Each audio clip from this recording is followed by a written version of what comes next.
Ei, pessoal, povo crente. Sábado, dia 28 do mês 6 de 2025. Aqui é a escada da igreja,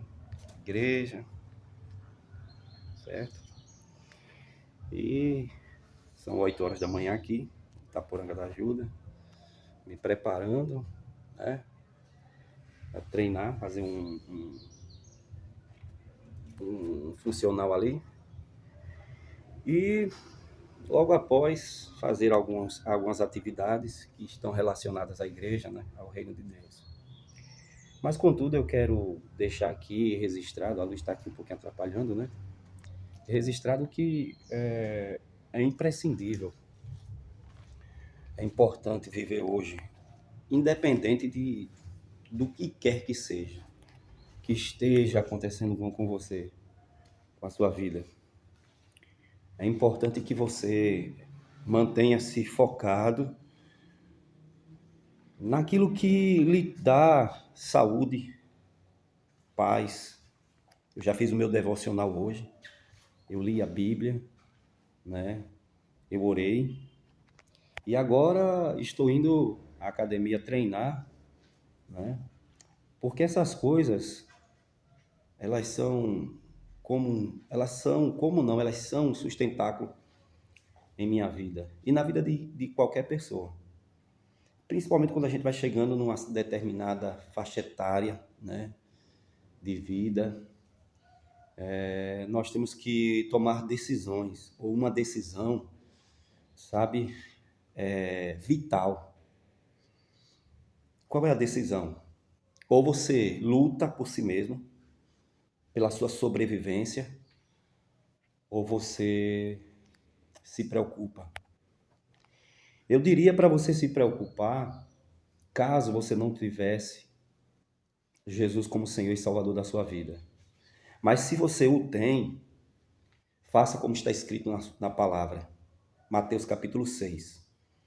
Diz: não andeis ansiosos por coisa alguma, pelo que haveis de comer ou de beber, ou de vestir. E aí eu vou fazer uma síntese aqui do que Jesus diz nesse capítulo. Ele diz que o dia de amanhã pertence a ele.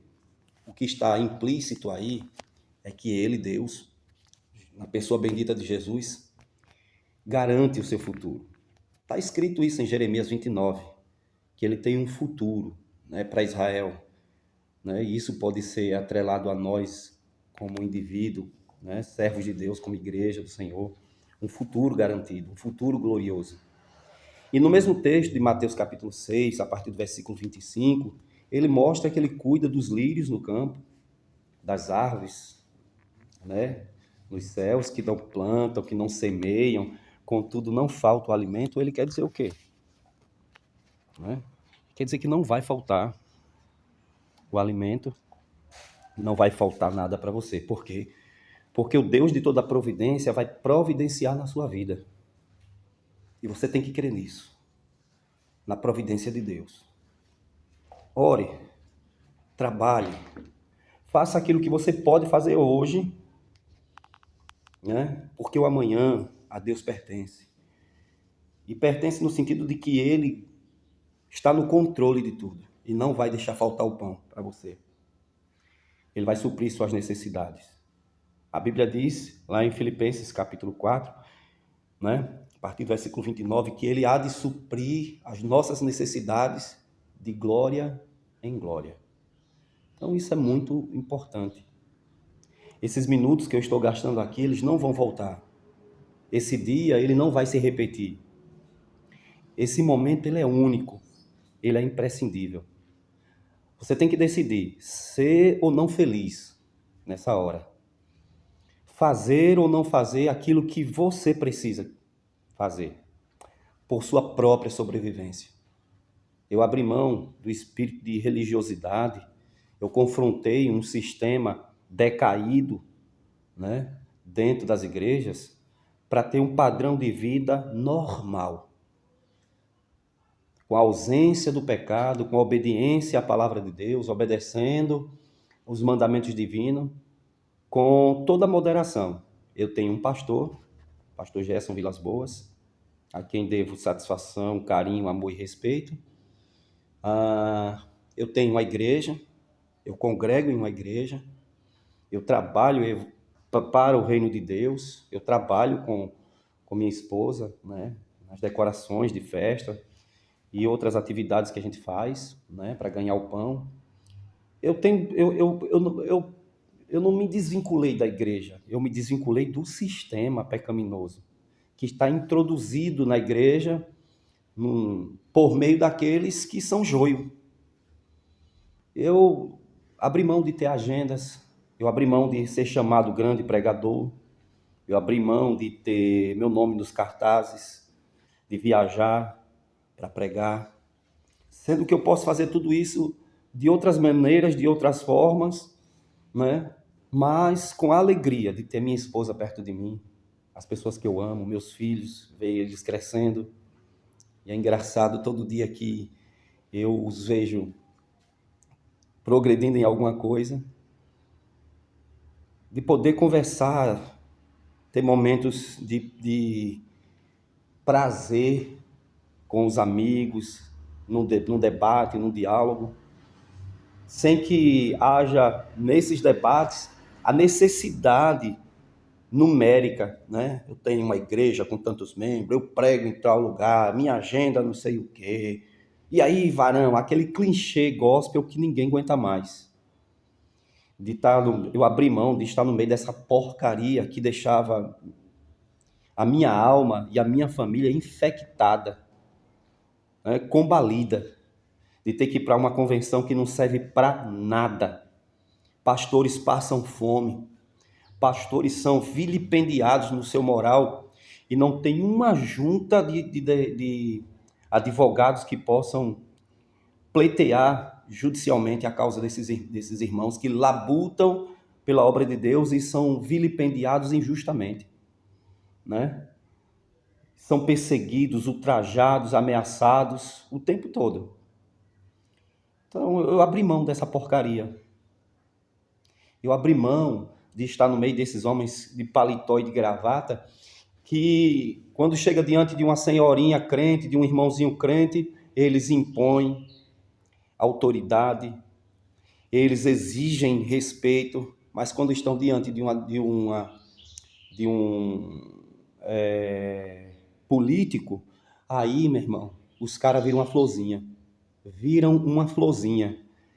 Eles babam, eles colocam em cima do altar, eles ficam bobinhos, sabe? Eles ficam manso, meigos.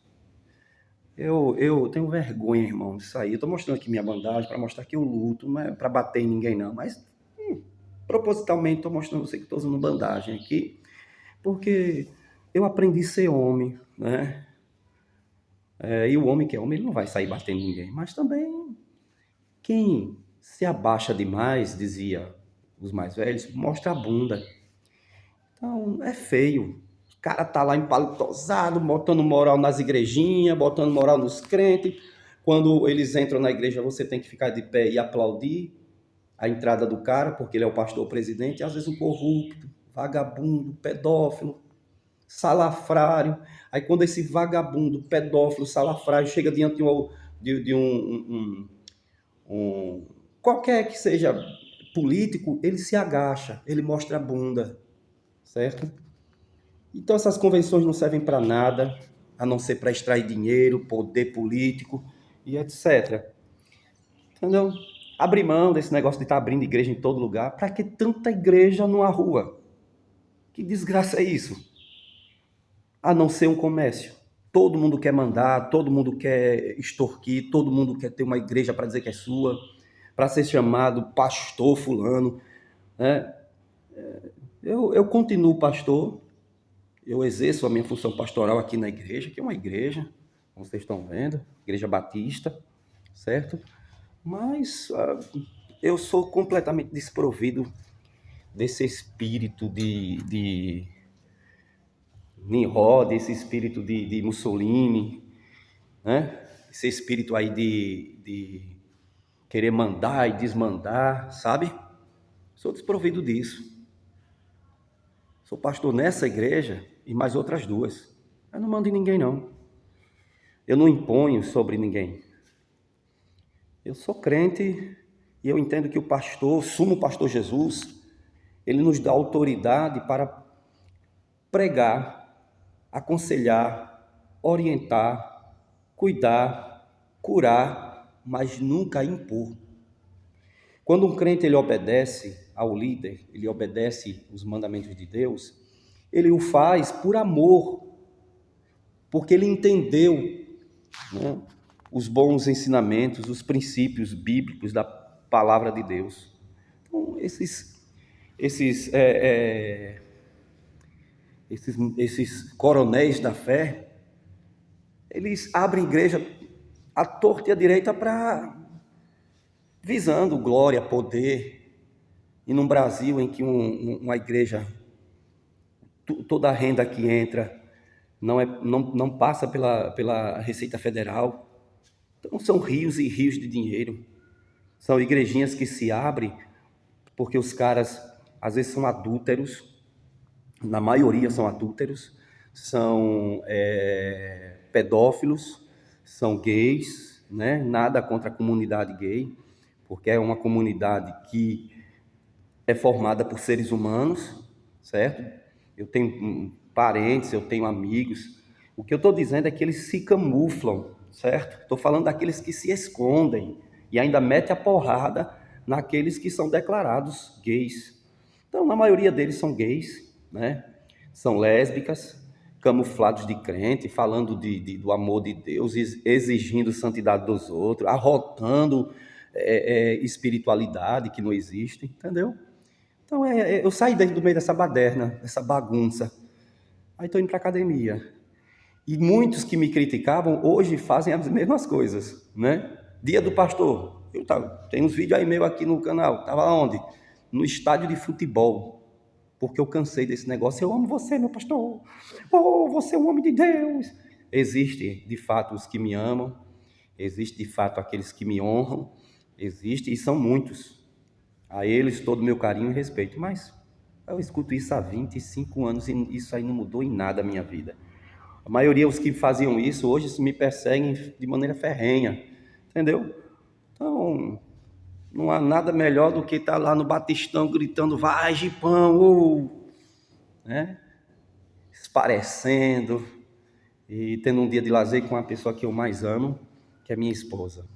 Então, queridos, não estou motivando você a sair de igreja.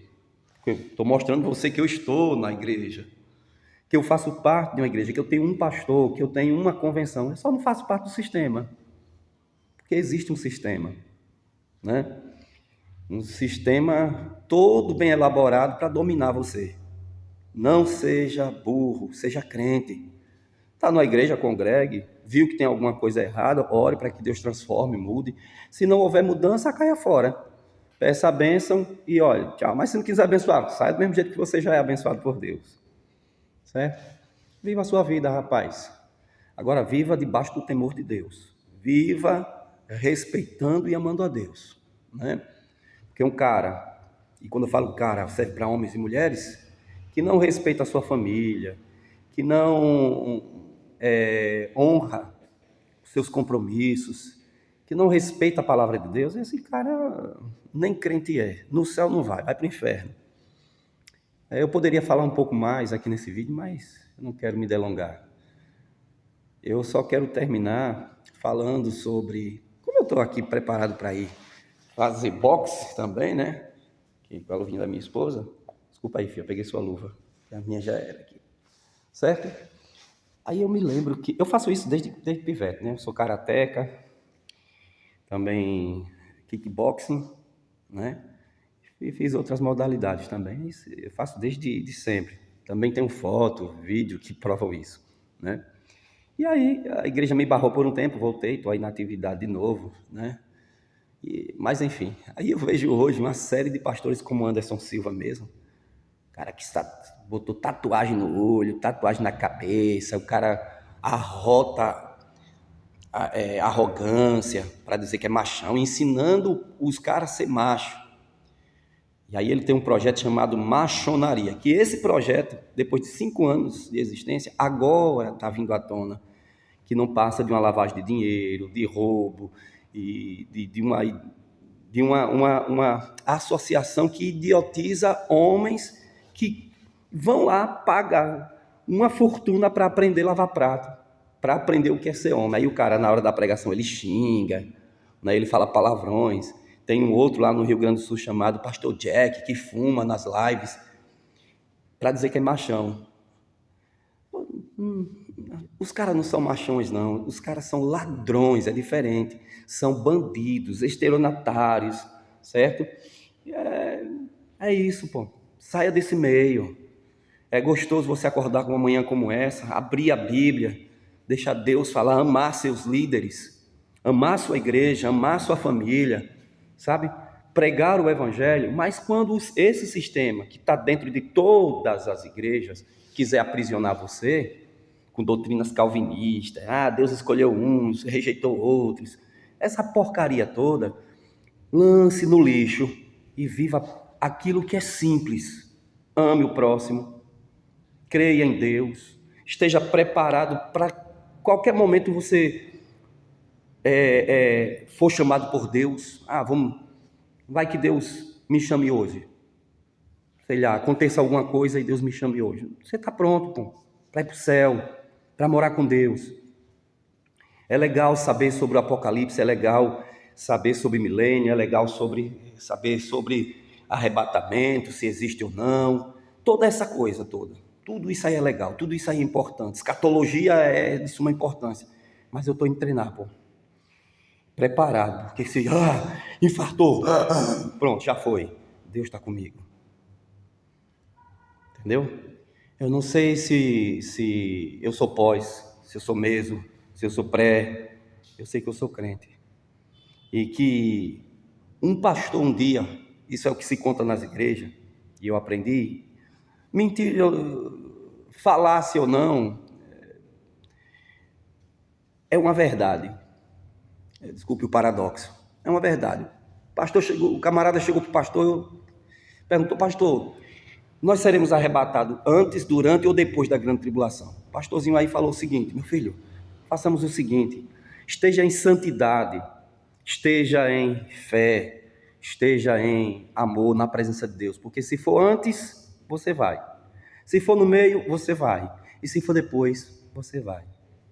Então não fique embaçando com essas doideiras não, Não embace com isso não. Vá devagar, certo? Vá devagarzinho. Esse vídeo, se você gostou, compartilhe ele com um monte de doidão, com um monte de gente que está sendo aprisionado aí, um monte de gente que está sendo enganado com esse negócio de revelação de nome. Eu creio em revelação. Deus revelou para o apóstolo Carlos Calheiro que minha filha estava morta na barriga e a minha esposa já tinha desmaiado desse dia, a minha esposa já tinha passado mal, a barriga estava dura. Não sei se realmente estava morta, mas a mãe é mãe, ela sentiu, eu estava sentindo. O cara vem sem saber de nada, diz para minha esposa, né, Deus me mostra a menina. Como é que ele sabia que era uma menina? Numa época em que a gente não mexia em internet, né? Como é que ele sabia se era algo exclusivo meu e de minha esposa? Então, Deus revelou, ele estende a mão, a menina começa a mexer na barriga. Então, eu creio em revelação. Agora, se o cara chega aqui para mim, Anderson Santos de Oliveira, Deus está mandando lhe dizer que vai lhe dar uma vitória. Aí porque chamou meu nome e disse que Deus vai me dar uma vitória, que eu vou me estragar por causa disso. Não, eu creio. Meu irmão, faz tempo que eu recebi uma revelação, faz tempo que eu recebi uma profecia. Mas eu estou bem, Eu creio na cura, eu creio no milagre, eu creio na prosperidade, eu creio na... Por quê? Porque está escrito na Bíblia. Porque eu oro todos os dias, porque o Espírito de Deus se move em mim. Louvado seja o nome de Deus para sempre. Porque o Espírito do Senhor, Ele é sobre mim. Ele é sobre você, irmão. Certo? Vamos treinar? Deus abençoe. Compartilhe o vídeo aí com mais alguém. Certo? Para motivar a galera. E chega de vídeo de pastor pilantra. O cara chega todo bonitinho, arrumadinho, na sua rede social. Cabelinho assim, olha, querido, Tem uma mensagem. É ladrão, é pilantra, certo? É vagabundo na parada. Saia disso aí, meu irmão. Isso aí é mais uma cópia de vários outros. Pela madrugada. Deus te abençoe.